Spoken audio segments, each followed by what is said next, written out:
Então, boa tarde a todos. Vamos iniciar nossa reunião do NEP, Maria de Nazaré, aqui do Luz e Amor. E aí, queria pedir para a Nara fazer a prece inicial para a gente. Pode, Nara, por favor? Sim, vamos buscar Deus no íntimo do nosso coração, buscando sentimentos elevados nesse momento tão importante de aprendizado, de conhecimento das lições que norteiam a nossa vida. Senhor, é com o coração sincero, com a vontade firme, que nós vamos estudar, vamos confraternizar, vamos trocar ideias. E para isso rogamos a bênção do seu amor, que a bondade do Pai resplandeça sobre todos nós, abençoando cada lar aqui presente, cada coração, e sobretudo, Senhor, nos fortalecendo na vontade firme de aprender, no desejo profundo de sermos pessoas melhores.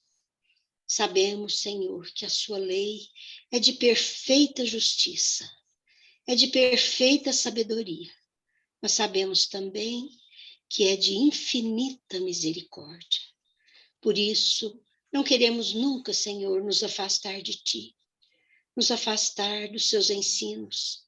Queremos estar sempre em sintonia, para sermos merecedores e termos a honra de participar da Sua seara de amor, do conjunto de lições que fazem parte do aprendizado e do progresso de toda a humanidade.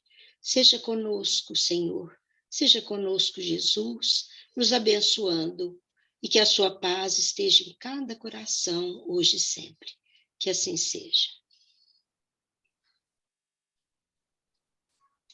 Que assim seja. Muito obrigado, Nara.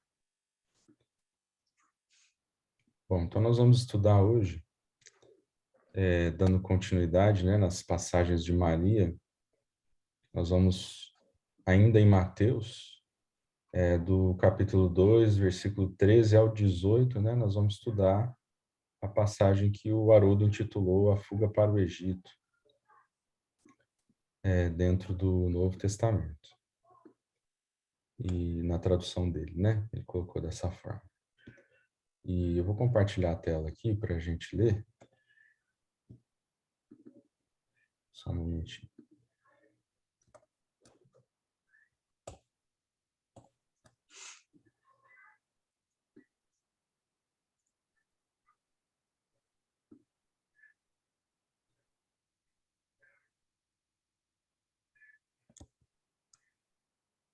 Nós vamos tentar usar algumas coisinhas diferentes aqui hoje.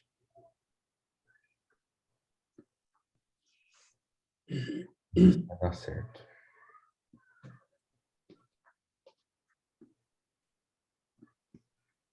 Vocês estão vendo aí a tela, né?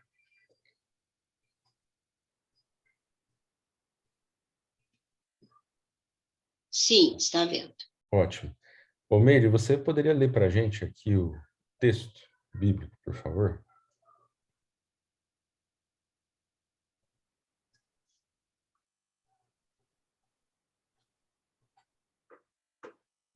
Seu microfone está mudo, tá? Agora sim. Fuga para o Egito. Depois que se afastaram, eis que um anjo do Senhor apareceu em sonho a José, dizendo: Levanta-te, toma a criancinha e sua mãe e foge para o Egito. Permanece lá até que eu te diga, pois Herodes há de procurar a criança para matá-la. Assim, levantou-se, tomou a criancinha e sua mãe de noite e retirou-se para o Egito. Permaneceu lá até a morte de Herodes, para que se cumprisse o que foi dito pelo Senhor através do profeta. Do Egito chamei o meu filho. Então Herodes, percebendo que fora enganado pelos magos, enfureceu-se ao extremo e mandou eliminar todas as crianças em Belém e em todo o seu território, de 2 anos para baixo, de acordo com o tempo que se averiguara junto aos magos. Então cumpriu-se o que foi dito através do profeta Jeremias. Ouviu-se uma voz em Ramá, pranto e muito lamento. Raquel chora seus filhos e não quer ser consolada porque não mais existem. Legal, Meire. E aí, a gente trouxe aqui um pouquinho dos dados históricos, né, para a gente assimilar o que já os estudantes trouxeram sobre essa passagem, e depois a gente vai fazer um mergulho na parte moral, tá, utilizando a doutrina espírita. E falando de dados históricos, primeiro, eu peguei lá no livro do Kenneth Bailey, que o Arthur Valladares tinha sugerido para a gente, que é o Jesus pela ótica do Oriente Médio, né? Ele tem comentários lá sobre essa passagem também, né? E aí ele faz a seguinte pergunta, né? Por que aconteceu uma coisa como essa? Né? Por que Mateus incluiu essa história indescritivelmente repulsiva em seu evangelho? Né? E antes de abrir o texto aqui, eu queria saber se alguém pesquisou, se alguém viu alguma coisa sobre isso. E aí depois a gente vai ler o que ele falou. Ninguém chegou a ver nada? É curioso, né? Realmente muito curioso. Então, vamos lá. Vamos ler aqui. Você quer falar, Tony, alguma coisa? Você abre o microfone aí? Não, Não? eu só me detive naquela passagem que falou Raquel chora seus filhos. Essa Raquel é a do Jacó. Eu creio que sim, Tony. Eu não pesquisei sobre essa parte, mas se você puder segurar um pouquinho, daqui a pouco a gente vai poder falar sobre ela, tá? Daqui a pouquinho. Uhum. Só fechar o raciocínio aqui do Kenneth Bailey e a gente entra nisso. Que é onde tem as referências aí do Antigo Testamento, tá? Bom, então o que ele fala aqui, né? Que é interessante a gente acompanhar. Podemos continuar contando com a sua voz, Meire, por favor? Se puder ler esse primeiro quadro aqui.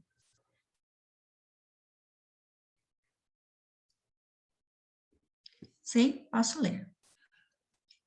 Herodes era uma pessoa extremamente complexa. Era de etnia árabe. Seu pai era de uma tribo árabe na parte sul da Terra Santa, chamada Idumeia. Sua mãe era de Petra, a capital do reino Nabateu. Um reino árabe que ficava no norte da Arábia do século I.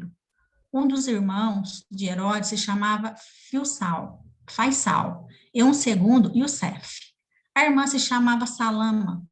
O único filho da família com nome grego era o próprio Herodes. Legal. Os nomes complexos, né? Isso, nomes complexos. E peraí que você já continua, tá, lendo para a gente, mas é só fazer uma lembrança em relação à passagem anterior, né, que os magos, pela própria descrição que o Kenneth Bailey fala também dos magos, eles seriam árabes também.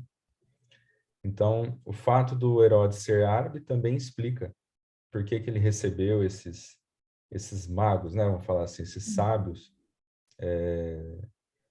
e por que ele teve essa conversa com eles, né? Fora a questão de que eles certamente eram pessoas muito cultas, eram pessoas muito ricas, mas também vinham da terra do Herodes, né? Então é isso que é interessante.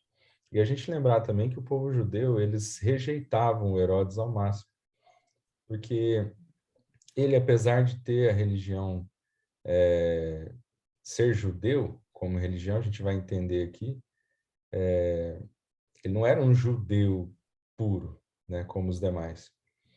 Então, quando você fala de ter um Messias que nasceu, que acabou de nascer, um Messias puro, isso representa uma grande ameaça para ele, né?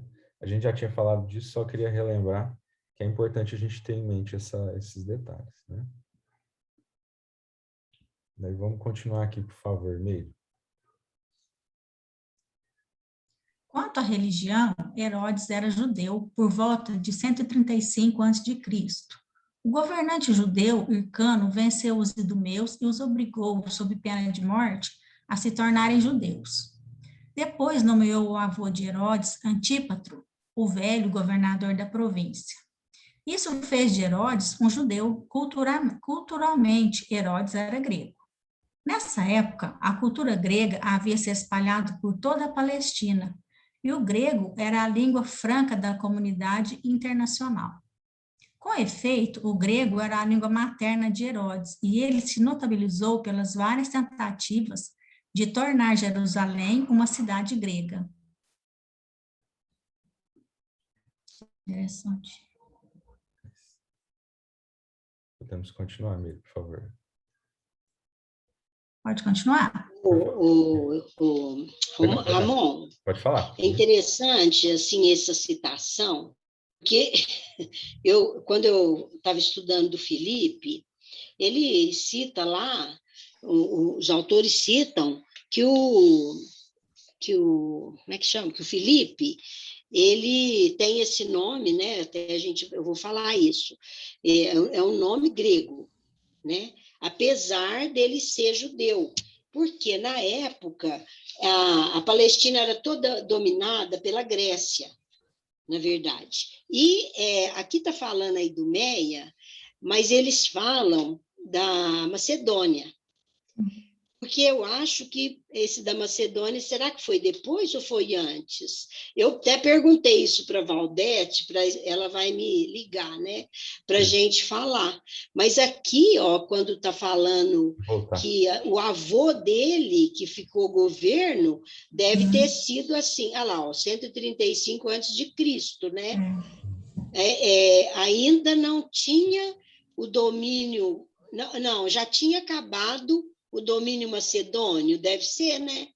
Eu não certo? conheço. Já tinha. Não, eu estou falando assim que é interessante, porque a Macedônia era de cultura grega. Então, ali tem muitas diferenças. O dia que eu for falar, eu vou lembrar isso aí, para a gente comentar. Daí você traz. Porque ele fala assim, no século I, era a cultura de Macedônia que dominava a Palestina. Então tanto deve que ser, porque o 135... não, é antes de Cristo, né? 135 é o século I antes de Cristo, né? Tá. No caso. Ou não sei se conta como um. Não, às vezes não conta. Às vezes como 0, não é? Eu não sei te falar. É porque vem de trás para frente. Antes de Cristo é contado assim, de trás para frente. Depois que começa a contar crescente, né? Não, mas eu vou ver isso. Mas é interessante, olha lá, ó, porque ele fala, o governante judeu venceu os idumeus. Os idumeus, que era o povo que estava ocupando aquela região. Né? Aí ele, olha lá, ó, então culturalmente ela era grego e a cultura estava espalhada, mas quando teve a vitória dos judeus, então deve ter sido posteriormente à cultura macedônia. Macedônia acho que é mais antiga, mas eu vou ver direitinho. Legal. Eu não queria assim, interromper tudo, mas porque é interessante essas coisas, né? Por favor, interrompa. O objetivo é esse mesmo. Eu estou trazendo texto e assim, a gente não tem autoridade alguma, né? No meu caso, a gente acha o texto, traz para inspirar nossa conversa, nosso bate-papo, né? Mas nessa época, acho que eles estavam sob o domínio romano, não era ainda? O Roma ainda não tinha tomado conta de toda a região da Palestina. Eu acho que eles vão explicar agora, vamos ver aqui, ó. Tá. Vai falar um pouco depois, porque porque a gente começa a estudar, às vezes, da época que Roma já tinha tomado conta, né? Já dominava, eu vou ver certinho a data de Roma e passo para vocês. Que bom. Eu acho que ele vai explicar agora, porque vai falar aqui que o Herodes, ele não foi a favor do Augusto, do Otaviano primeiro. Só depois ele foi lá e falou, não, eu quero ser. Mas vamos lá, ler aqui que a gente vai entender. Politicamente, Herodes era romano. Em todos os grandes conflitos durante o seu mandato, ele ficou do lado de Roma, por ser de etnia árabe, religião judaica, cultura grega e tendência política romana. Herodes era um homem complexo. Segundo se relata, quando jovem, ele tinha boa aparência e físico bem constituído. Ele liderou pessoalmente seu exército no campo de batalha em 10 guerras diferentes. Um dos pontos altos de sua nobreza foi quando ele ficou do lado de Antônio e Cleópatra contra Otaviano na luta pelo controle do Império Romano. Depois de vencer Antônio definitivamente, Otaviano, quem se tornou César Augusto, viajou a Rhodes para planejar seu próximo movimento. Herodes foi depressa para lá, a fim de conhecer o novo vencedor romano, e conseguiu uma audiência. Fica bem claro aí. Mas não dá a entender se já era ou se não é, se foi só uma insurreição, né? Eu não tenho conhecimento histórico. É interessante que ele era politicamente romano, culturalmente grego, né? É. E vivia na Judéia, de religião judaica, por isso que era complexo mesmo, né? Pegava várias nuances na sua configuração. Se alguém quiser falar alguma coisa, é só interromper, viu? À vontade aí. Marleninha apareceu aí. Boa tarde, Marleninha. Na maior parte Eu de sua estava vida... aqui, mas oh, desculpa. imagina, Agora que eu mudei de lugar. Mudei de lugar, Ramon. Ótimo. Na maior parte de sua vida, Herodes fora amigo íntimo de Antônio e o apoiou contra Otaviano. Como lidaria com o novo César? Herodes apareceu sem coroa e ousadamente confessou a todos o apoio que dera ao inimigo de César. Também confessou que permanecera leal a Antônio, mesmo na sua derrota. Herodes culmina sua apresentação dizendo: "O que lhe peço é que considere de quem não fui amigo, mas o bom amigo que fui." César decidiu que Herodes era um homem em quem podia confiar e lhe disse para pôr a coroa de volta na cabeça. Herodes retornou para a Palestina com o reinado mais seguro do que usufruíra antes. Interessante, né? Persuadiu, né? Não considera o de quem eu fui amigo, mas considera que eu fui um bom amigo, né?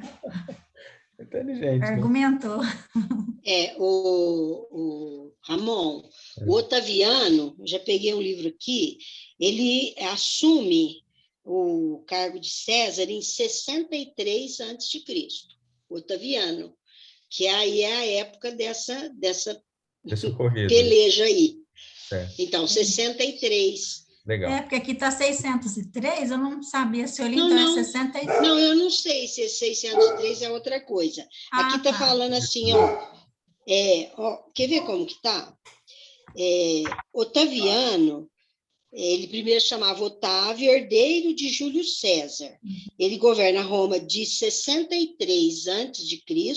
até 14 depois de Cristo. Tanto que na época de Jesus, ele fez um governo muito pacífico, é citado, né, que foi uma época que não teve lutas, guerras, então ele era muito pacífico. Eu não sei se esse número aí tem a ver, olha lá, 63, César disse, era um homem que não podia confiar, mas o Otaviano, ele é de 63 a 14, 63 antes de Cristo a 14 depois.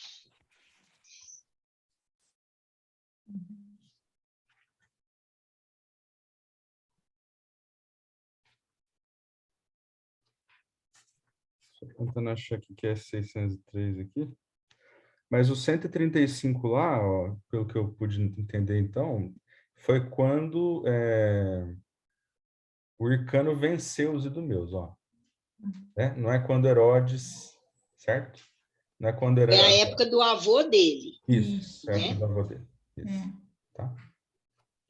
E depois eu vou olhar aqui, então, com calma, o que é 603 ali, que eu copiei e colei, né? Então, bom, mas beleza, vamos continuar. Aí, por favor, Meire. Com o passar dos anos, porém, Herodes aos poucos se desintegrou. Ao todo, ele se casou com 10 mulheres. Para ele, os filhos muitas vezes foram considerados potenciais rivais políticos, e os 2 dos seus favoritos foram estrangulados por ordem dele em uma fortaleza em Samaria. Mais tarde, ele ficou desconfiado da lealdade política de sua esposa favorita, Mariane, e mandou matá-la. Soube-se que depois disso ele vagava pelo palácio chamando o nome dela e enviava os servos para buscá-la. Quando retornavam, sem conseguirem fazer isso, ele mandava espancá-los. A gente vê que ele era já Era um homem que tinha Desequilibrou, muitos né? problemas, né? Muitos problemas emocionais, Poder, né? né? Só poder mesmo do mundo. É. Herodes era brilhante e cruel. Quase no final da vida, ele adoeceu gravemente com uma série de enfermidades dolorosas. Nos seus últimos dias, ele prendeu o príncipe herdeiro no calabouço do palácio. Quando, cheio de dor, tentou tirar a própria vida e foi impedido por um guarda. Uma confusão irrompeu por algum tempo. Corriam rumores pelo palácio que o rei estava morto. Quando soube da notícia, o próprio herdeiro clamou para ser libertado, a fim de que pudesse assumir o poder. Herodes sobreviveu à tentativa de suicídio e ordenou a morte do príncipe herdeiro. 5 dias depois, o próprio Herodes morreu.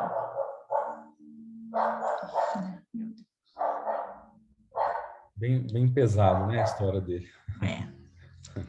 Sua última ordem foi mandar que suas tropas prendessem milhares de nobres de todo o país e os isolassem no estádio de Jericó.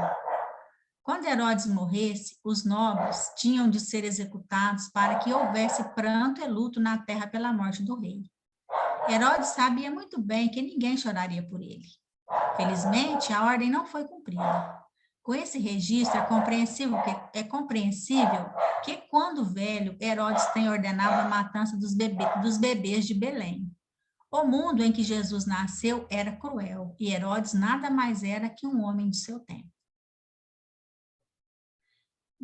Né? A gente entende aí um pouco do temperamento, né? Um pouco do... Porque, assim, eu acho que existem várias polêmicas se isso aqui aconteceu ou não, se foi uma história criada posteriormente, né? E a gente está trazendo aqui a visão do Kenneth Bailey, né, desse livro. Então, é uma única visão, mas se a gente lendo o texto dele, tem várias referências bibliográficas que ele faz também. Então, depois, se alguém quiser aprofundar, eu posso passar os capítulos aqui direitinho, mas está no livro Jesus pela Ótica do Oriente Médio, que a gente já vem estudando há algum tempo, né? Ele comenta várias passagens que a gente tem estudado. E ele traz todos esses detalhes sobre o Herodes, né? Que nos ajudam a entender por que ele fez toda a maldade, essa maldade de matar os bebês, né? E principalmente para a gente entender também que nível de ameaça esse bebê representava para ele, né? Você vê ao ponto ele reconhecia as escrituras porque ele é judeu, né? A sua formação religiosa é judaica. E aí despencou esses sábios da Arábia falando que o menino nasceu, né? Então imagina, ele deve ter entrado em parafuso, né? Do jeito que ele parece ser, né? Mas a gente vai ver que isso aqui também tem muitos links com o Antigo Testamento, tá?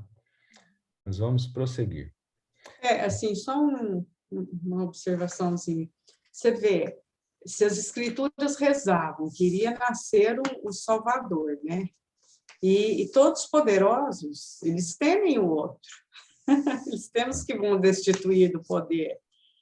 Então, na concepção dele, era alguém que queria destituí-lo do poder, né? Não entendia. Aí ele tinha que fazer miséria mesmo. Eu mato todo mundo, quero ver. Quero ver. Eu quero ver, né? O bebê vai continuar. Já que eu não sei quem é nem onde ele está, vai todo mundo. E eu mato todo mundo, né? Nossa, pai. Interessante que Jesus vem mostrar um reino tão diferente do que eles imaginavam, né? Então. Eles pensavam só nesse reino material e Jesus vem mostrar um reino tão diferente, que não era um reino material, né? Um reino espiritual, a conquista do ser, né? Do amor, da humildade. Isso que você falou é importante. A Meire, você, né, Meire? Então, olha, vejam bem. Se rezavam nas escrituras, é porque era algo divino. Só que eles não alcançam isso. Como a gente ainda às vezes não alcança, né? Acha sempre que vamos dizer aí, aquele que vai modificar, ele vem com poder, ele vem com pompa, e ele está nas instituições. E não é assim, né? Se a gente for observar os grandes...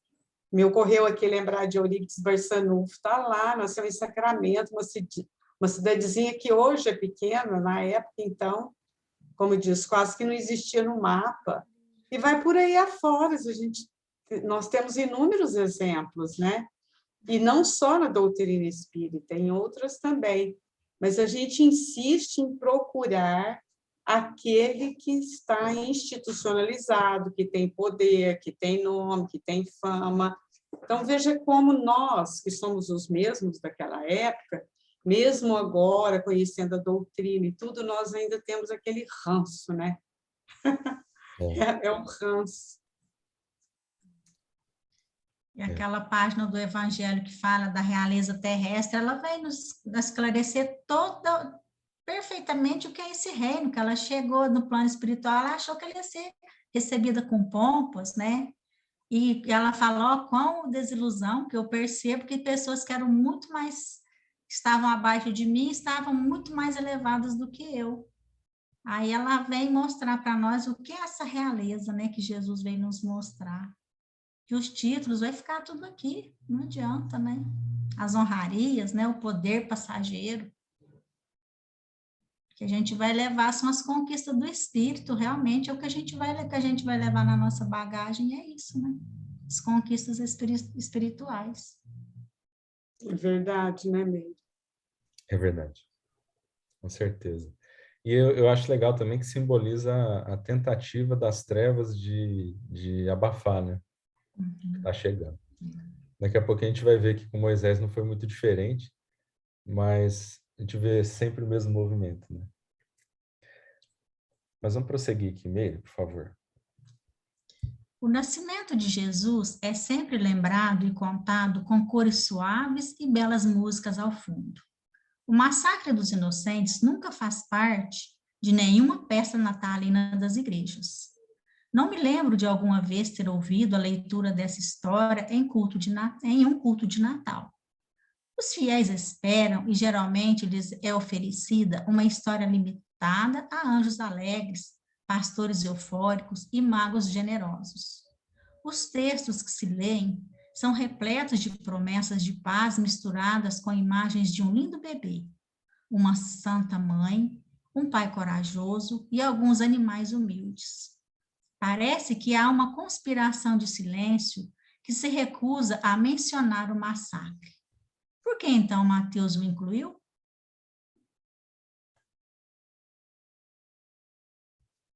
A razão frequentemente é mencionada é que Mateus está apresentando Jesus como o novo Moisés. Moisés nasceu em meio a um massacre de inocentes, quando o faraó mandou matar todos os bebês hebreus do sexo masculino. Êxodo 1.8, 22. Por sua vez, Mateus relata uma história paralela sobre Jesus, 625.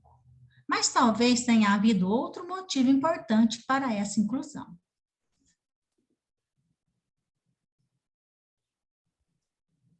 As pessoas que moravam no Oriente Médio, na segunda metade do século XX, inclusive este autor, viveram guerras frequentes. No Líbano, em particular, houve 7 guerras em período de 35 anos. Uma delas durou 17 anos. Outras foram rápidas, mais brutais. As pessoas viram amigos e familiares serem mortos por balas e explosivos, e todos os outros horrores da guerra moderna. Como as pessoas conservam a fé em condições assim? Uma resposta é que elas se lembram tanto da história do Natal quanto da cruz. Uma atrocidade estúpida e sangrenta ocorreu no nascimento de Jesus.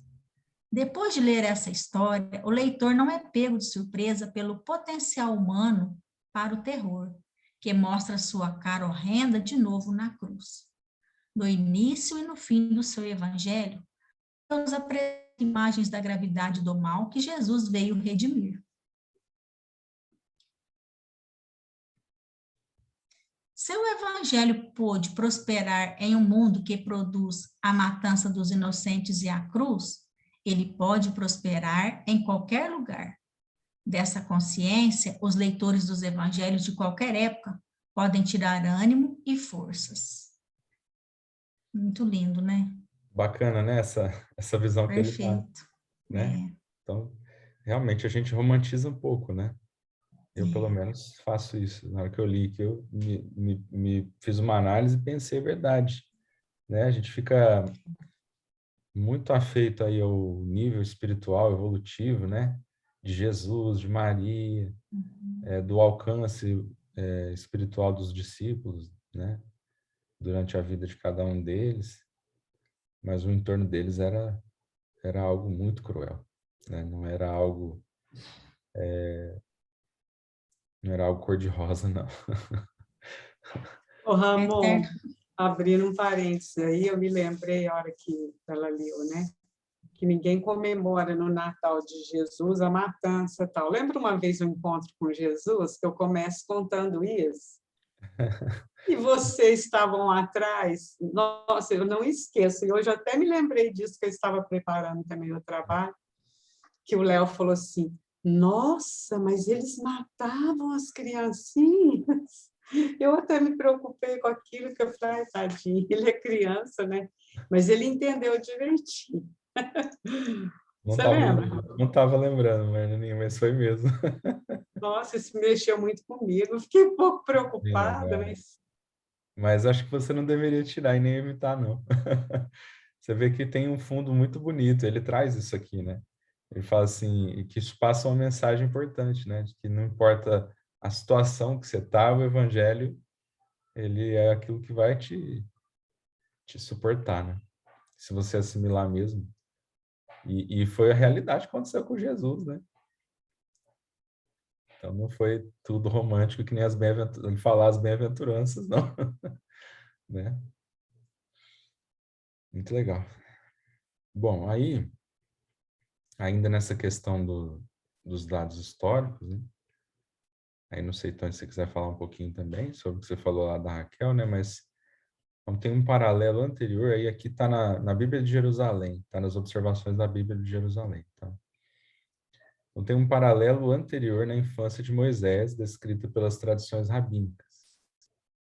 Segundo estas, quando o nascimento da criança foi anunciado por meio de visões ou por intermédio dos mágicos, o faraó mandou chacinar as crianças recém-nascidas. Então, a gente percebe que o Mateus, ele escreveu o texto com os mesmos elementos do Antigo Testamento, né? Porque aqui foi os magos que foram, né? Os pastores que foram. Os pastores é o Lucas que faz, mas no caso os magos, né? Exatamente como estava na história do Moisés, né? E aí lá na Bíblia do Peregrino está escrito, ó, o episódio refaz em nova chave a matança dos meninos no Egito. Está em Êxodo 1, de 15 a 22. Né? Ali no Egito o motivo era outro, porque eu li que eles eram 5.000 egípcios na região e 20.000 israelitas, que eram os escravos. Então, eles eram um número muito maior. E aí o faraó começou a ficar preocupado e assim, quando ele manda matar, para não ter líderes, porque era para matar todos os meninos homens, né? Lá na citação.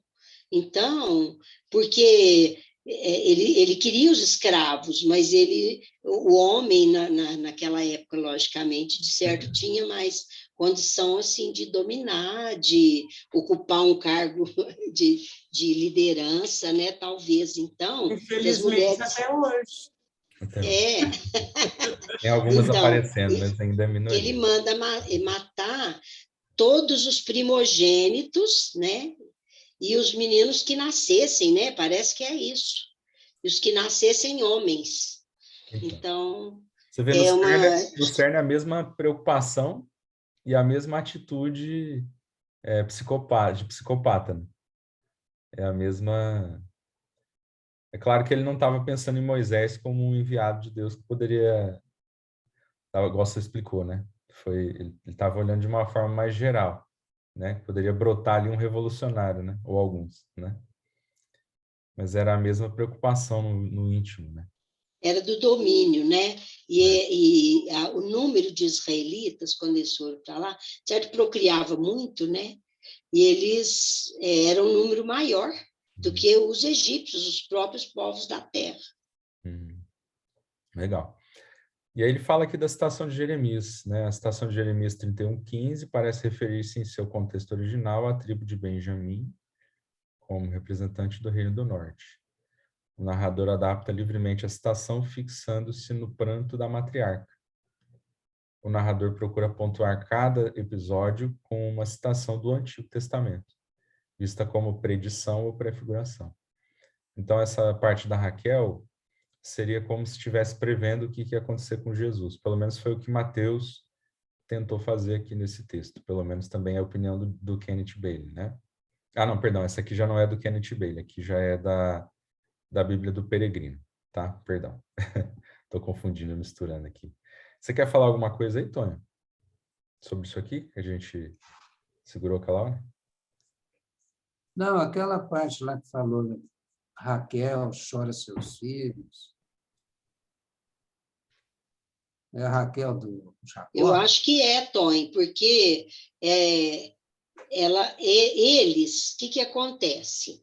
Eles tinham inveja do irmão, porque assim, ele teve que casar com a Lia. Depois, trabalhar mais 7 anos para casar com a Raquel, que era quem ele queria casar. O Jacó foi trabalhar para o sogro lá bom, e aí ele, na hora do casamento, ele colocou a filha mais velha no lugar, ele não pôs a Raquel. Aí ele reclama, porque ele tinha trabalhado 7 anos para conseguir o casamento com a Raquel. Aí o pai põe a outra no lugar, que era a Lia. Aí, lógico, ele vai tendo filhos com a Lia. Quando ele casa, aí ele fala, se você quiser a Raquel, você tem que trabalhar mais 7 anos para mim. Ele trabalha e casa com a Raquel. Quando ele casa com a Raquel, ele tem o filho, que é o José, que, na verdade, parece que era o filho preferido dele, né? E aí os irmãos depois vendem ele, né? Vendem ele e tudo, mas eu falo assim, a Raquel ali fala, olha, fixando-se no pranto da matriarca, porque quando eles voltam e falam que o irmão tinha morrido e mostra uma roupa de sangue, ela chora o filho que ela teve, né? Mas eles eram meio-irmãos dele. Mas por que está essa referência aí de Raquel? Isso. Só confirmar aqui, Tonho, ó. Eu peguei aqui na Bíblia de Jerusalém o versículo, tá? E aí é o mesmo texto, né? Então, e a Raquel tem uma observação também dizendo que Raquel, esposa de Jacó, mãe de José e de Benjamim, tá? E a Raquel, por sua vez, gerou Efraim e Manassés, tá? Então, e aí o que o Kenneth Bailey está fazendo, ele está dizendo que o Mateus colocou essa citação como se essa citação fosse uma premonição do que aconteceria com Jesus. É a ideia que o Kenneth Bailey está trazendo, né? Entendeu? Sim. É que eles, eu entendo, Ramon, eles eram estudiosos eles conheciam detalhes do Velho Testamento, né? Do livro, que era o livro sagrado deles. Então, quando acontecia uma coisa, eles tinham informação muito concreta daquilo para fazer ligação, para fazer uma comparação, né? Eu entendo assim. Verdade, com certeza, né? E o de Mateus cor. tinha. O Mateus a gente até estudou, o Gimenez trouxe isso muito bem para a gente, né? Ele era judeu, né? Ele tinha formação, né, religiosa. Ele só foi depois deserdado porque ele se tornou um publicano, mas com certeza ele teve toda aquela formação desde criança, ali com a mãe na sinagoga e tudo mais, né? Então... A Amélia Rodrigues fala que o Mateus escreveu para os israelitas, né? O evangelho dele foi mais para eles, assim, porque ele conhecia, né, os Antigos Testamentos, tudo. Quer dizer que José, então, nesse caso, vocês estão falando, já seria o pai de Jesus, nesse caso. Não, perdão, boa pergunta, viu, Iris? Esse José aqui é outro, tá? Não é o Bom, pai de então Jesus, tá não, bom. Então, tá? é que eu fiquei na dúvida. Esse José, Iris, é aquele que depois se tornou ministro no Egito. Ele é bem antigo, quando teve aquela seca, é bem do Velho Testamento, é outro José. Isso. Exatamente. Ele era o filho bom, né? Ele é como se fosse o Abel, né? E ele, o pessoal fez o que fez com ele e ele sempre saiu bem. É muito legal. Mas vamos lá. E aí tem mais uma observação interessante aqui na Bíblia do Peregrino, né? Que a citação de Oséias 11:1 é adaptada oportunamente ao episódio e sugere que Jesus está refazendo concentradamente a sorte histórica do seu povo, né? E aí, Oséias se refere ao êxodo e apresenta Israel como o menino que o Senhor chama meu filho. Então, a saída de Jesus para o Egito também tem essa simbologia, bem bacana, né? Muito interessante, né?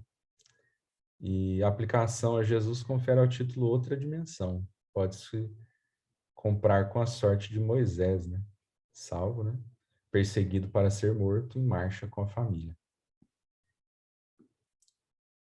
E o Egito foi também tradicional lugar de refúgio e asilo, né? Então, por isso que eles foram para lá. Então, tem todo um emaranhado aí de interligações, né? Mas o Mateus, ele não era bobo, não. Quando ele escreveu o texto, ele sabia direitinho o que ele estava fazendo. Ou ele ou alguém que escreveu depois, né? A gente não sabe. Mas,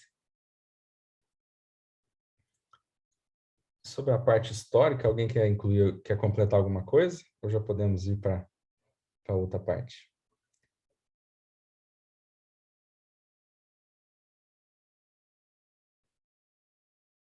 Então, tem um amigo que diz que o silêncio é sim. Então, vamos seguir. Bom, aí, se alguém tiver alguma outra ideia, fica à vontade, né? O que me veio na cabeça, primeiro me chamou a atenção essa passagem, né? José continua em seu papel, lá na Bíblia de Jerusalém, nas notas, né? Enfrenta problemas domésticos e transcendentais e os resolve executando as ordens divinas. E aí me veio muito na cabeça, assim, devotamento e abnegação. Essas são duas palavras que a gente tem na doutrina. São muito repetidas pelos espíritos na codificação, né? E aí eu trouxe alguns textos para a gente refletir sobre isso, né? E vamos começar aqui com esse aqui do Orson, que eu achei na internet, lá no site kardecriopreto.com.br. É uma explicaçãozinha do Orson Peter Carrara, né? Um palestrante espírita aí bem conhecido, já foi entrevistado aqui no Roda Viva do Espiritismo, do Idefran, né? E você poderia ler para a gente aí, Meire, por gentileza? Sim, posso ler. As duas virtudes são análogas, parecem iguais, mas têm uma diferenciação peculiar. Uma busca no dicionário indica que devotamento é grande empenho, com generosidade e sacrifícios em muitas ocasiões, entrega com desinteresse, entre outras. Já abnegação indica ação com desprendimento e altruísmo, dedicação extrema em favor de uma causa, de uma pessoa, de uma iniciativa. Aparentemente parecem iguais, mas há uma diferença fundamental. No devotamento, o agente, embora mobilizando suas capacidades internas, doa algo externo ao bem do outro, com empenho, dedicação e muitas vezes no sacrifício do próprio interesse. Enquanto que na abnegação, o agente, embora mobilizando as mesmas capacidades, doa ao outro algo interno de si mesmo para bem alheio. Aqui a dedicação é extrema, em sacrifício até da própria vida, se preciso. É muito interessante porque ambas as virtudes muito se aproximam, mas são diferentes. E há um detalhe que impressiona ao raciocinar sobre elas. A abnegação emerge sem que desapareça o devotamento, pois aí elas passam a coexistir. O devotamento já é uma grande virtude, mas seu exercício faz surgir a abnegação, atributo ou conquista das grandes almas que já compreendem a vivência plena do amor. pois que o bem alheio é colocado acima de qualquer condição. É para pensar, não é mesmo? Conseguimos já exercitar o devotamento? Isso, aí eu abro essa pergunta do Orson e aí eu queria ouvir vocês um pouquinho. O que vocês acham, assim, quando a gente pensa sobre Moisés, me vem isso na cabeça, né? A gente já falou bastante da humildade dele, né? Passou anônimo, teve uma grande importância, mas eu imagino essa abnegação, né? Muito presente no pouco que a gente sabe sobre ele, né? O que vocês acham?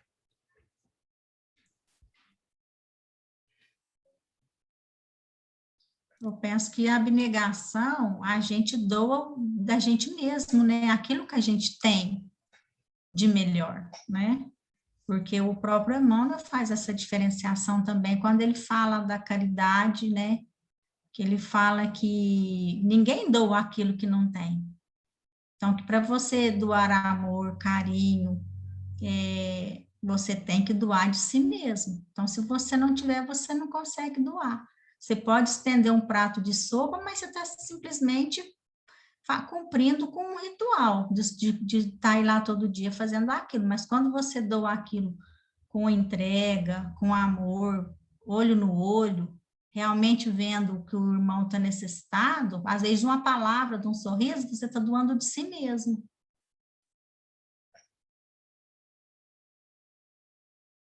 E o próprio Kardec também fala, né, no Livro dos Espíritos, que a abnegação é uma das grandes virtudes que conduz o homem a Deus, porque ele está doando de si mesmo, né, abnegando, esquecendo de si mesmo em favor do outro.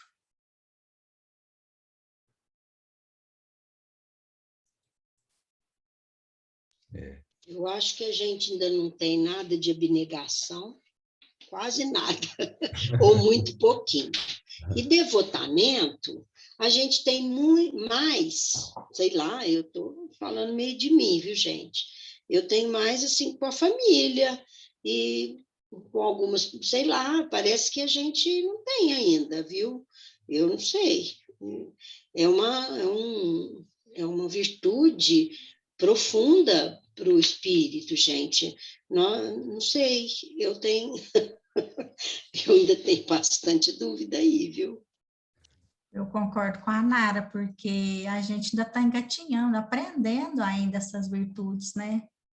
Isso aí demora séculos para a gente realmente ter um devotamento, né?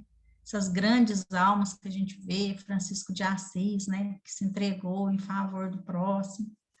Eu acho que a gente já estamos desperto, mas a gente ainda tem que caminhar muito ainda para ter essas virtudes na sua totalidade. No livro dos médiuns fala assim, que o bom médium, ele é sério, devotado, modesto como é que é? Sério, devotado, e o devotado que eu lembrei, né? Que tem devotamento, quer dizer, ele vê o interesse do outro primeiro do que o seu, né? Então, devotamento, que é esse externo, né? É a doação também, é altruísmo, é desprendimento, mas em favor de uma, assim, que ele fala, algo externo ao bem do outro. Ele deixa de ir numa festa, por quê? Pelo trabalho, né? Que ele está se dedicando, né? E então, lembrando aí, ele pede para o médium, bom médium, ele é devotado. É um dos itens que o Kardec fala.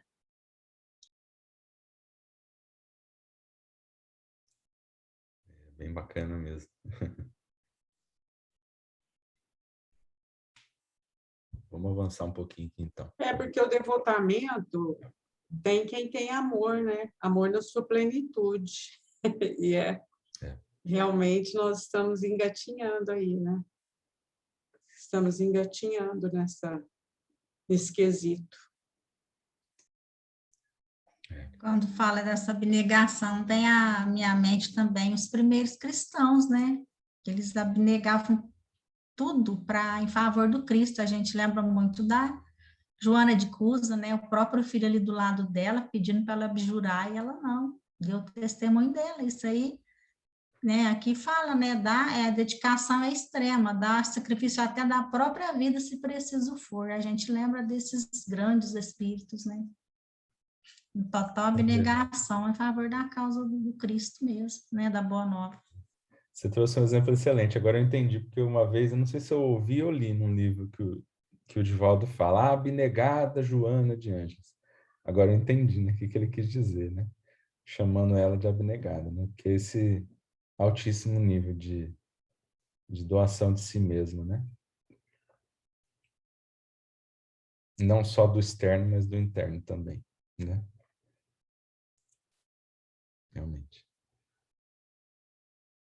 Aí nós temos aqui um texto do Evangelho segundo o Espiritismo, né, que está lá no capítulo 6, o Cristo Consolador, bem conhecido de todos nós, né?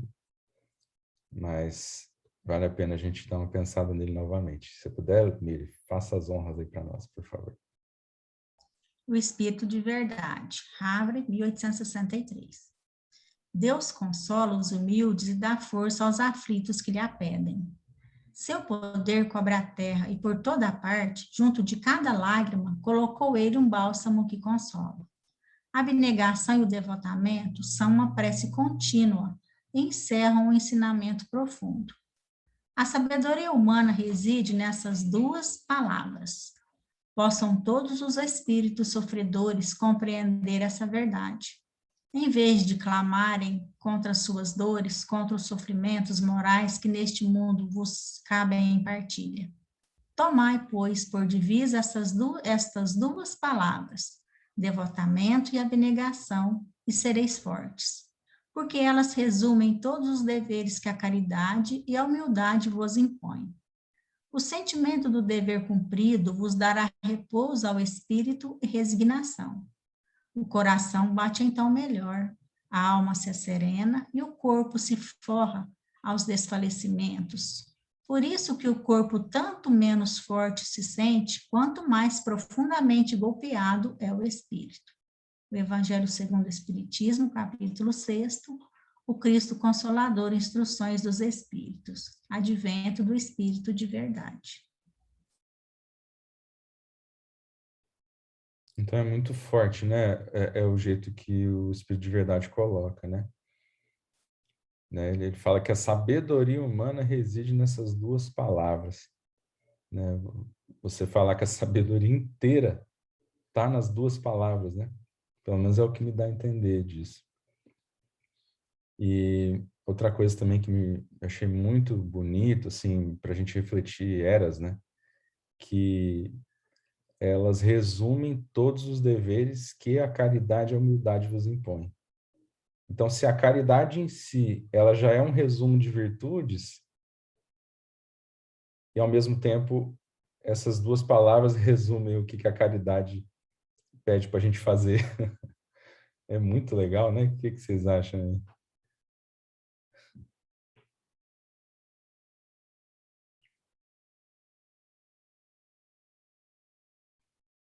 É fácil, né, Ramon? A lição está aí, né? Nossa, Por que a gente não pratica, ainda não sei. O é. egoísmo, né? Na realidade, é o egoísmo que é a grande chaga da humanidade, né? O orgulho e o egoísmo. Que se contrapõe a essas duas virtudes, né? Eu estava me lembrando agora, enquanto a Mary fazia o comentário dela sobre a abnegação e devotamento, uma vez o Divaldo falou, eu não sei se era sobre a Irmã Dulce ou a Madre Teresa, eu fico em dúvida qual das duas, mas que uma das duas tinha uma dor de cabeça imensa todos os dias, constantemente. E que o que dava forças para ela enfrentar essa dor de cabeça era ajudar o próximo. Então, dá para imaginar o que é isso, né? De que eu estou com dor de cabeça, eu não quero que ninguém nem olhe para mim. E as duas saíam carregando os leprosos nas costas, né? É um negócio é forte, né? Isso é devotamento, é abnegação. Eu fui conhecer a Irmã Dulce, né? Quando nós fomos lá lá no Nordeste. E aí ela ainda era viva, tudo, e ela recebia as pessoas, porque eles tinha a excursão, levava lá para conhecer a irmã Dulce. E aí ela ficava sentada numa cadeira, o Divaldo conta isso mesmo, ela ficava sentada numa cadeira e respondia às pessoas, abençoava, o povo nem conversava muito com ela falava baixinho, assim, eles punham um tipo de um corrimão na frente, assim, caramba, não precisa explicar, né? E ela ficava de lá, talvez para as pessoas assim, ter contato direto com ela. Mas aí ela conversava, tal. Aí ela contou isso e eu já vi o Divaldo contar. Aí ela falou assim, vocês sabem que eu não posso me deitar, né? Eu tenho um problema pulmonar muito grande, assim, a minha capacidade de respiração é muito... Então, se eu deito, eu fico ofegante, eu tenho falta de ar. Então, eu durmo. A minha vida é ficar nessa posição. Mesmo para dormir, eu fico só recostada, sentada na cadeira. Aí ela falou assim, então as pessoas chegam aqui e falam assim, eu queria dar uma cama para a senhora nessa cadeira, é muito desconfortável. Ela fala, pode dar, meu filho, eu agradeço muito. Aí ela fala que eles mandavam as camas para ela, mandavam uma cama, quando vinha outro, mandava outra cama, ela fala assim, eu falo para dar, porque aí eu dou para quem não tem e continuo na minha cadeirinha. Se eu for para a cama, eu não vou ganhar mais cama. A irmã Dulce falava. Ela contava isso para a gente lá, apesar dela aceitar as camas, né? Que as pessoas queriam dar. Que coisa incrível, né? Meire, você falou alguma coisa, estava muda aí, nós não escutamos. Não, falei um espírito muito nobre, né? Irmã Dulce, exemplo. Com certeza. Com certeza, no exemplo de devotamento e abnegação, né? Mas olha só que bacana aqui que eu estava também eu faço uma leitura sequencial do Livro dos Espíritos aqui, quase que diariamente. Assim, às vezes eu falo um pouquinho, mas eu sempre continuo. Sem pressa, assim, uma pergunta, duas perguntas.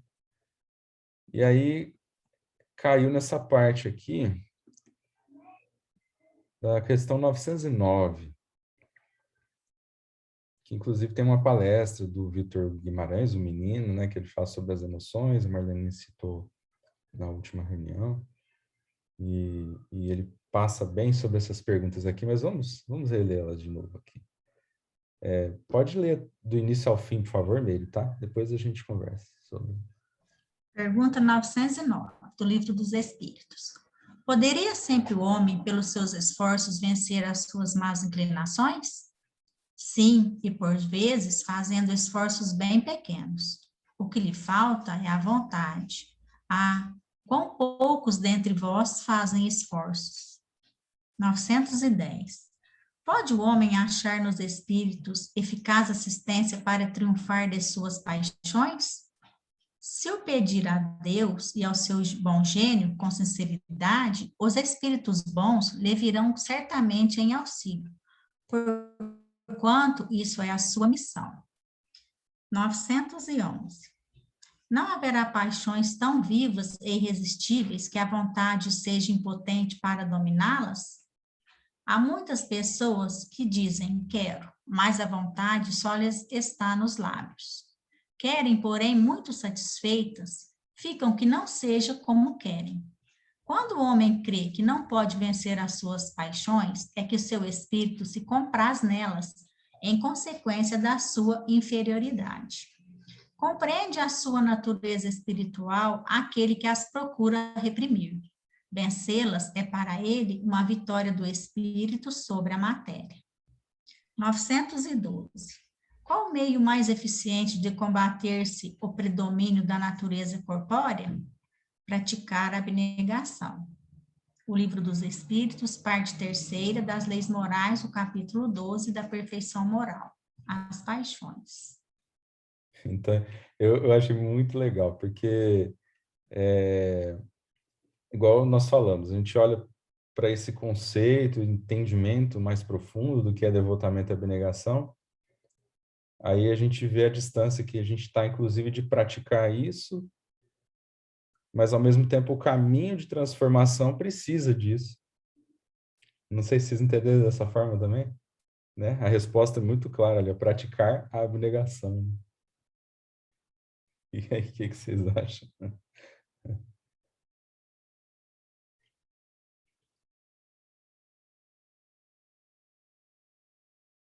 Quando a gente faz uma análise séria, e uma análise, vamos dizer, sem comodismo, não sei se é essa palavra, sem aquele passar a mão na cabeça da gente mesmo, uma análise, eu diria assim, competente, né? Da gente.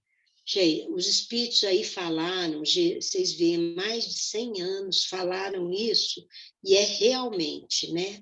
Olha ali, fazendo esforços bem pequenos.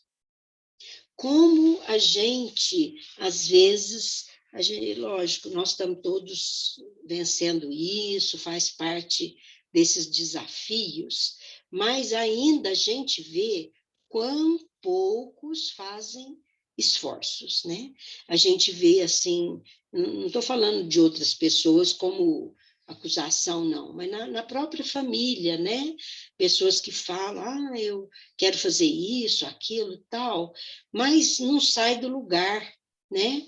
E muitas vezes a gente também, com relação às nossas inclinações inferiores, essas nossas imperfeições e tudo. Mas aí eu acho que isso extrapola até para a vida profissional, para as conquistas até materiais, até porque a gente acaba sendo comodista e esperando, às vezes, os outros resolver para a gente, ou a bondade divina resolver, e tem coisa, nós temos aquele livro Para o Resto da Vida, lá ele cita, uma historinha muito boa lá, que a mulher, a mãe, a menina fala que queria estudar piano, e a mãe fala, a mãe era lavadeira, e ela reúne todos os recursos que ela tem e coloca a filha para estudar o piano. A menina começa animada, tal, de repente começa a se ficar comodista, reclamar, fica parada, tal. Ela pega a menina, né, fala, não sei se é isso que eu quero. Aí ela pega a menina e fala, tá bom, vem aqui, vem me ajudar a lavar essas roupas. E a menina fica o dia todo lavando e pondo de molho e tal, as mãos ficam secas do sabão e tudo. Ela fala, mãe, isso é horrível. Ela fala, não, mas é meu trabalho. Então, já que você não quer ser pianista, você vai me ajudar. E você vai fazer uma coisa mais fácil, né? Aí diz que a menina, então, fala, não, eu quero continuar. E torna-se uma virtuose. Então, ela tinha ali a possibilidade, ela só não estava querendo se esforçar, né? Então, eu vejo muito isso aí, ó, em nós, né? Não, nem acusando, a gente vê em outras pessoas também, mas nem para a gente pensar na gente mesmo. E aí, ele, em seguida, fala para a gente pedir ajuda. Olha, gente, eu vou dar meu testemunho aqui, tudo que eu, em momento, assim, de dificuldade, de sofrimento, de coisa triste, que eu pedi ajuda, eu sempre fui auxiliada. Então, falar, se pedir ao seu bom gênio, se ele vai auxiliar. Acho que eles vêm, acho que eles fazem mais até que nós, gente, porque vem intuição, vem uma força diferente, vem uma serenidade, na maioria das vezes, para a gente saber usar aquela situação num aproveitamento melhor. Então, ele fala, não haverá paixões tão vivas e irresistíveis. Gente, isso é muito forte, dito pelos espíritos, né? Que a vontade seja impotente para dominá-las. Então, a pessoa querendo, ela se enche de uma energia diferente, de mais uma energia positiva, e vai vencer. Não é que vai resolver o problema, não é que, às vezes, a situação vai ter que ser vencida, mas ela tem forças bastante para isso. E aí ele completa aqui, né? Que às vezes eu quero, né? Mas lá interiormente, está só nos lábios, né? Interiormente, a pessoa não tem aquela força interior de falar, né? Então, ele fala, é uma vitória do espírito quando ele fala isso. E a Joana fala, a gente tem que entender que as dificuldades, as dores, os sofrimentos, até o resgate de muita coisa que nós estamos passando, são desafios, fazem parte do processo evolutivo. Nós não vamos conquistar essas maravilhas sem esforço, sem dedicação, sem cumprimento do dever, né? Então, acho que o dever aí, ele vai entrar, que ela cita aqui, né? Que é o dever da criatura. Eu acho que esse dever é o que a gente consegue fazer, porque a gente é muito imperfeito. Bom, gente, eu vou cumprir meu dever. Então, eu faço pelo menos o dever. O que é? É o cumprimento daquilo que é preciso, daquilo que você não pode fugir, daquilo que compete a você, né? E aí, a espiritualidade, a gente cumprindo o dever, a gente já... assim, está dando um passinho, e a Joana vem falar que são desafios necessários, né, para a gente dar esse passo, porque é interessante que quando a gente conseguir isso, a gente fica mais fácil, porque parece que vai mais depressa. A gente sabe que é isso, quando a gente está naquela natureza muito animal, a gente anda devagar, mas quando você começa a ter a compreensão, que eu acho que é esse estágio nosso agora, da humanidade hoje, né? A compreensão da espiritualidade, a compreensão da intuição, a compreensão dessa realidade espiritual, das nossas possibilidades, do conhecimento de si mesmo. Quando a gente entra nesse passo, a gente consegue com mais rapidez andar para frente, porque a gente já vai entendendo a situação, eu acho assim. E ele completa, né, o meio mais eficiente. Eu tenho comigo, porque fala que é o egoísmo e o orgulho, como a Marlene falou, eu tenho comigo que a humildade e o perdão são as duas virtudes mais difíceis de serem conquistadas. E a hora que você fala humildade aí, e o perdão, no fim, tudo combina, porque a humildade é vencer o orgulho, né? E quando você vence o orgulho, você consegue ver o outro como igual e praticar a abnegação. Mas aí é bem mais profundo, eu creio, né? E o perdão, que é a caridade, né, gente? O perdão é você conseguir, assim, superar aquilo que te aconteceu e perdoar realmente. É um ato de, assim, de profunda caridade para com a gente mesmo e para com o outro, né? Eu acho tão bonito tudo isso, esses ensinamentos, a gente tinha que botar mais em prática mesmo. Você sabe que a palestra do menino, ela é muito inspiradora, porque ele traz assim uma visão, eu achei, para mim foi uma chave muito grande. Ele fala que, bom, ele traz paixões, hoje a gente chama de emoções, mas seria mais ou menos a mesma coisa. E que o sentimento é o instinto num nível mais elevado, né? E que todos nós temos esses instintos, né? Que seriam essas paixões, é o instinto desgovernado, a paixão, né?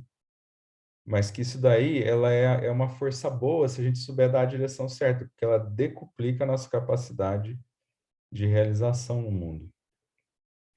Então, é o medo, é a inveja, acho que o próprio egoísmo que vem do instinto de conservação, né?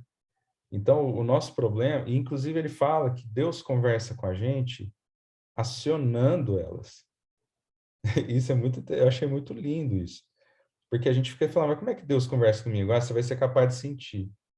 Tá, mas como é que eu não estou sentindo Deus, né? Então presta atenção nas emoções que ele está fazendo brotar. O problema é que quando essa emoção brota, a gente ainda não decidiu governá-las. Então, aí a gente pega e deixa elas irem para a direção errada e na intensidade errada. É aí que a gente não está educado. E é aí que a gente não tem tido vontade suficiente para poder educá-las, né? E a abnegação é um grande motor de nos ajudar a fazer essa educação, porque ela limpa, né? Quando a gente se esforça, né? Eu acho que todos nós, pelo menos com um pouco de esforço, não de forma natural, com um pouco de esforço, a gente consegue ter atitudes abnegadas. Seja com um filho, né? Ou às vezes uma pessoa na rua, a gente está inspirado pela caridade da doutrina, a gente vai lá e ajuda, não só monetariamente, mas de diversas formas. Então, a gente faz lá um esforço e aí a gente tem essa atitude de abnegação, de dentro para fora também, não só a parte externa. E eu tenho que essa situação, ela vira um motor que ajuda a gente a ter mais lucidez, se a gente repete esse tipo de coisa. E aí a gente tendo lucidez, a gente consegue ter mais força para educar as nossas paixões, né? Então, é isso que é por isso que eu sempre escutei isso, né? Assim, que a caridade, isso é muito interessante. A gente não pode sair também criticando, falando assim, então a caridade material não serve para nada. Não, ela serve sim, porque se você estiver executando ela e se esforçando para executar ela, ela vira inspiração para você fazer o resto. É óbvio que ela não é tudo, mas ela vira uma coisa que é um impulsinho a mais, é um alívio a mais que você tem, né? Então, eu achei muito interessante, muito profundo aqui, né? Que como é que a maneira mais eficiente de combater o predomínio da natureza corpórea. Que ele explica lá muito bem isso, ele fala, essas paixões são coisas que a gente traz desde o reino animal, né? Então, o que acontece é que a gente está agora nessa nossa fase evolutiva, depende, a gente já tem um livre-arbítrio, então a gente tem que fazer o esforço para tratar de forma diferente estas aquisições que a gente fez nesse reino, né? E aí que entra. Então, o nosso livre-arbítrio, a gente tem que usar ele para fazer a escolha, para educar a direção e a intensidade que a gente vai dar para esse patrimônio que a gente adquiriu nas encarnações anteriores, inclusive nos reinos anteriores, antes de chegar aqui, né? Então, achei muito bonito. Eu aconselho todo mundo a assistir a palestra. Achei muito inspirador. Alguém quer falar mais alguma coisa? E outra coisa que eu queria... Bom, fala aí, depois eu vou mudar um pouquinho o assunto. Se alguém quiser falar, é bom. Eu assisti essa palestra 2 vezes, Ramon. Muito Também. boa, né? Também. Muito boa mesmo. Eu gostei. É isso mesmo. Eu nunca tinha entendido. Ele faz um jogo assim, ele combina, porque as palavras às vezes mudam, mas o significado é o mesmo, né? E ele É foi muito verdade. claro para mim, eu não tinha essa clareza. Para mim foi muito legal. Foi uma chave Foi de muito bom, mesmo, sim. né? E achei muito lindo ele falar assim, ó, Deus conversa com você, a hora que brotar essa emoção aí, é Deus conversando com você. Aquilo me chocou. Eu falei, meu Deus, o que ele está falando? Aí eu falei, gente, é isso mesmo. O problema é que eu nem estou percebendo que é ele que está conversando comigo e nem estou vendo que é eu que estou deseducado, que estou colocando a direção errada e a intensidade errada. Mas a emoção que brotou por si mesmo, ela vem de Deus mesmo, né? E ele está trazendo essa emoção porque eu preciso fazer algo com ela, seja a minha própria autoeducação ou seja um dever que eu tenho que cumprir para ajudar alguém, né? Então, eu achei muito legal, né? E se a gente vestir, toda vez que a gente estiver nesse embate, né? Dessas emoções que brotaram, se a gente vestir esse momento de abnegação, a gente não erra, né? E acho que é isso que ele fala, que o esforço, a vontade para vestir essas emoções com a abnegação, aí a gente acerta, né? Então, e outra coisa também que me veio de insight aqui, pensando principalmente no tempo de Moisés, ele libertando o povo do Egito da escravidão, né? Se a gente pensar essa escravidão, seria essa escravidão exatamente a essas paixões desregradas, deseducadas. E o esforço que foi, né? 40 anos no deserto, muita gente reclamando, querendo voltar ao que era antes. Essa multidão que ele conduziu pode representar também a nossa multidão, que a gente está conduzindo nesse esforço de mudança, né? Você quer falar, Tony? Não. Tá bom. Deixa eu... Se quiser deixar aberto, pode deixar, não tem problema não. Então, alguém quer falar mais alguma coisa?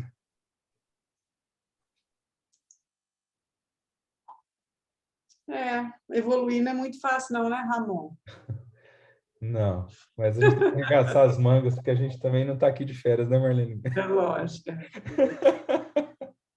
É verdade. Né? A gente está aqui para isso, né? Então, esses dias eu vi o Sonório também falando, né, o Nara, porque nos choca, você trouxe um exemplo muito interessante, que eu estou vivendo muito, tenho refletido muito. A realidade da sociedade nos choca muito, né? As pessoas muito entregues a essas paixões desenfreadas, nas direções incorretas, né? E num esforço diferente, não tem esforço para ajustar isso. Mas aí naquela palestra que a Ana compartilhou lá, do Caminho da Luz, Sonoro, ele falou assim, olha, a gente só tem que ficar atento, porque o que o pessoal está fazendo lá fora não é tanto treva para eles, não, mas para nós se a gente for lá e fazer, vai ser muita treva. Porque a gente já dispõe do conhecimento, a gente já avançou um pouco mais pelo menos nesses pontos aqui. Então, às vezes, o mal que a pessoa está fazendo, por ela não ter tanta consciência do que está acontecendo, não pesa tanto. Agora, se a gente continuar e fazer as mesmas coisas, aí a treva é grande para a gente, né? Isso também me marcou muito. Né? É verdade isso aí, né? Porque o outro, ele está ignorante, né? Agora, na medida que nós vamos conhecendo, realmente aí a cobrança é maior, né? A cobrança nossa mesmo. O problema é esse, né? Exato. Porque isso, a consciência, né? você já sabe, né?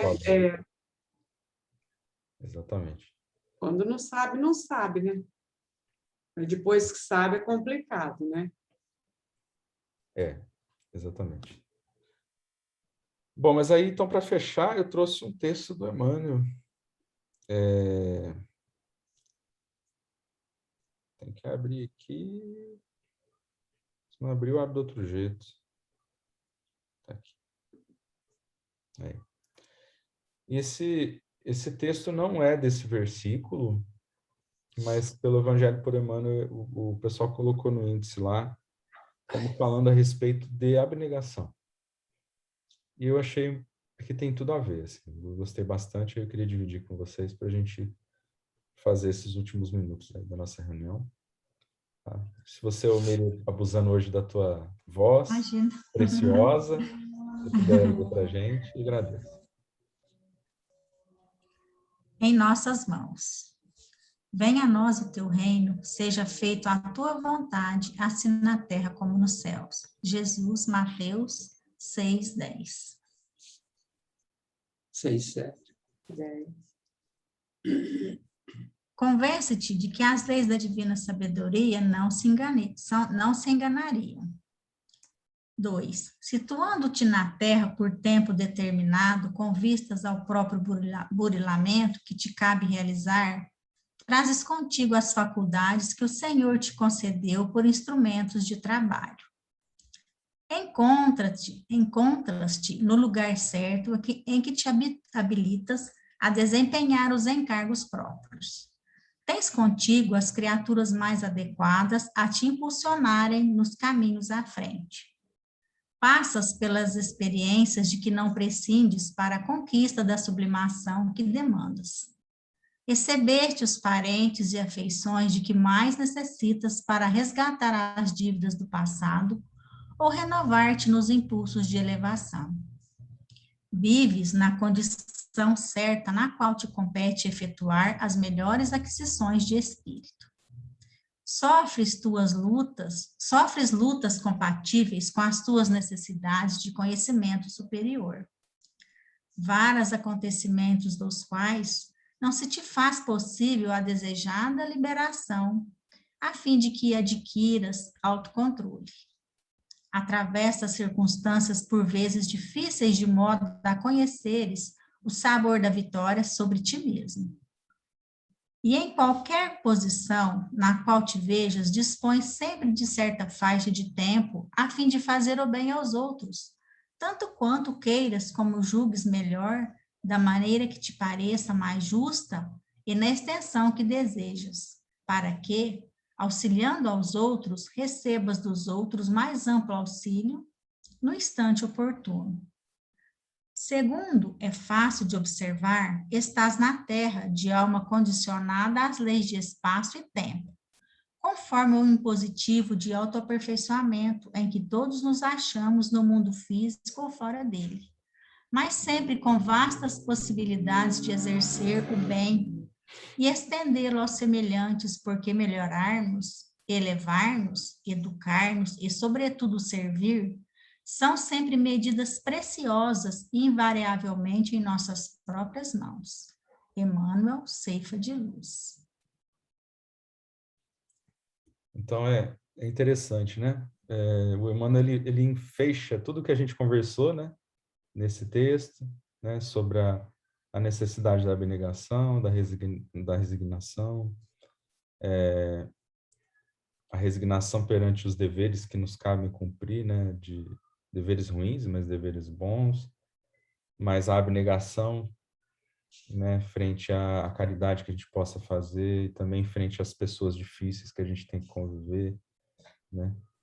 E eu vejo que o José, né? Se a gente voltar aqui nessa pequena frase, né? Que me chamou a atenção lá da observação da Bíblia de Jerusalém, né? Bíblia do Peregrino, né? E José continua em seu papel. Enfrenta problemas domésticos e transcendentais e os resolve executando as ordens divinas, né? Claro que ele estava com outra tarefa a cumprir, diferente da nossa, né? Mas acho que é um grande exemplo para a gente pensar, né? Em tudo isso. O que vocês acham? Interessante que o Emmanuel vai elencando aqui. Eu não sei se os números que estão na frente são pela ordem que ele fala, né? Não, é porque eu copiei e colei do texto do site Bíblia do Caminho, Ah, e lá entendi. eles colocam um índice para encontrar os temas Pensei que mais eram fáceis. tópicos, né? Mas se a gente for parar para pensar, são as ações que ele fala, né? Para a gente se convencer de que a lei de Deus não se engana com o que a gente está passando. Cada um está no lugar certo, com as pessoas certas, né? Com a família certa, no trabalho certo. Porque tudo que a gente tem é o que a gente necessita. Faz parte do nosso processo evolutivo cada experiência que a gente precisa viver.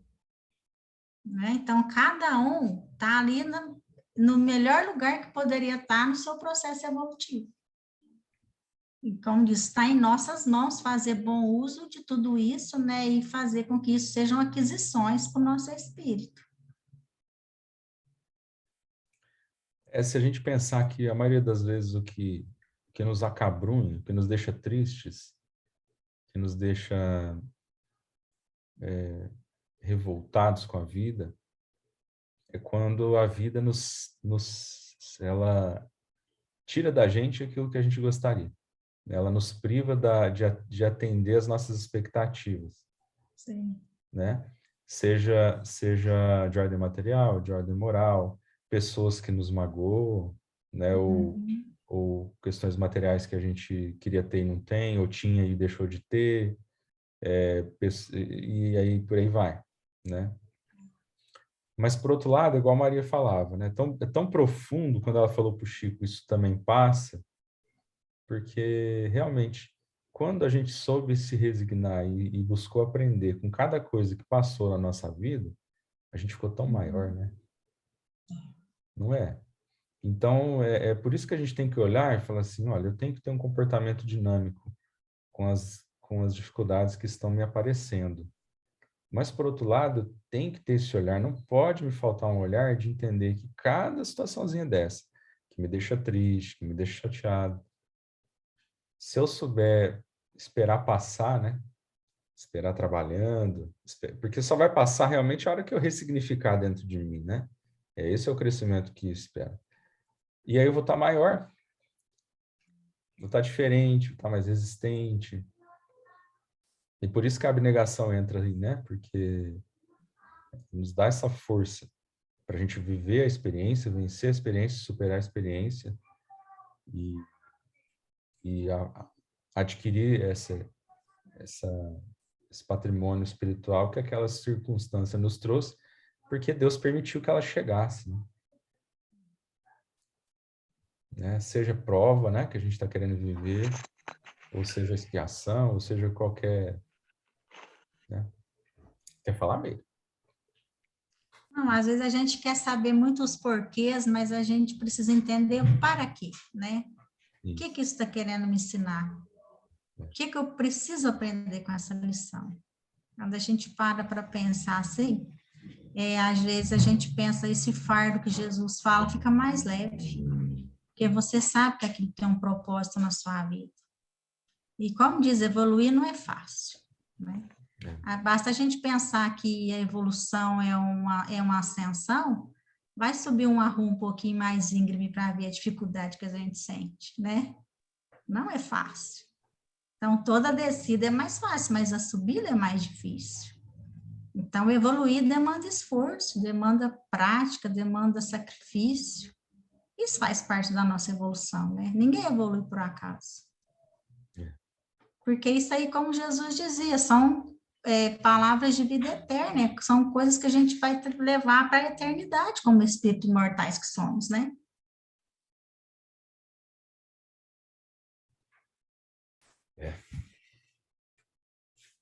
Isso mesmo. Muito bom.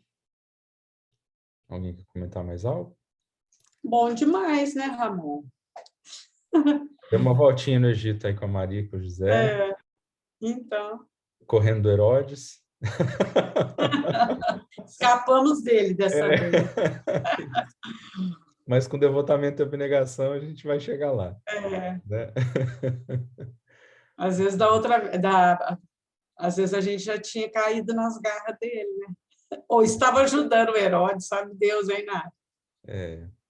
Eu acho que a gente tem que pensar muito, sabe, Marlene, no Herodes que está aqui dentro, né? Está dentro de nós, né? É o José que está aqui dentro, a Maria que está aqui dentro, que precisa, né, aparecer aqui dentro, né? Precisa ser construído. Verdade. E o Herodes que já tem. Talvez ele seja um pouquinho mais manso, né? Talvez ele... Está mais humilde, né? Talvez, mas ele ainda fala bastante. Assim mesmo não pode pisar no carro dele, não. Então. Se pisar... É verdade. Muito bom. Então vamos encerrar, né? Bom demais, né? A Leninha, tá com o coração bom aí para fazer uma peça para a gente? Eu vou tentar. Parece que o coração tá bom, sim, né? Vamos ver, né, Meire? Querido Mestre Jesus, irmão amado, espíritos amigos que nos assessoram neste grupo, este estudo tão interessante sobre o Evangelho do Mestre Jesus. Agradecemos profundamente por este estudo, por essas reflexões tão importantes. Mas necessitados que somos sempre, pedimos por todos os nossos irmãos que compartilham conosco todos os domingos e que hoje não puderam estar aqui, que onde quer que eles se encontrem, recebam também todos esses benefícios que já certamente recebemos. Ajude-nos a cada dia a sermos melhores hoje do que fomos ontem. E amanhã melhores do que fomos hoje. Profundamente agradecidos, implorando as bênçãos para o lar de cada um de nós, para que possamos, neste esforço contínuo de buscar o devotamento e abnegação em favor da seara do Mestre Jesus. Que assim seja. Que assim seja.